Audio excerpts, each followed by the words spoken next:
আমার এখন মেডিকেলে যেতে ভয় হয়। কেন? আমার ব্যথা এই জায়গায়, যদি মনে করেন যে অপারেশন করছে এই জায়গায়, তখন আমি কি করবো? এখন হচ্ছে এরকম, অধিকাংশ মেডিকেলে ডাক্তারেরা কি যে পড়ালেখা করছে আমরা জানি না ভাই। ওরা পড়ালেখা কি করছে এরা?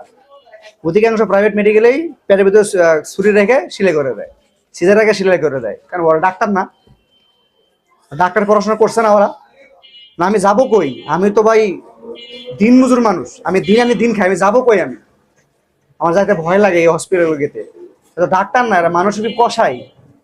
না আপনারা যাই মনে করেন না কেন, কথা তিতা হলো সত্য কথা ভাই। এরা মানুষ, এরা ডাক্তার না, এরা কষাই। এই যে মানুষের সেবা করা একটা মানব সেবা, কিন্তু এরা অনেক মানুষ এটা পুঁজি করতেছে এটা।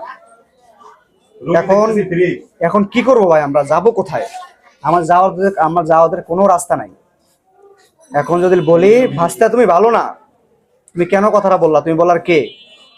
তুমি আসো, তুমি ভালো থাকো, তুমি খাইবা যাবা ঘুরবা, কিন্তু আমাদের কষ্টটা কে বুঝবে? আমি কাকে যাই কষ্টের কথাটা বলবো যে আমরা এই সমস্যায় পড়তেছি এখন?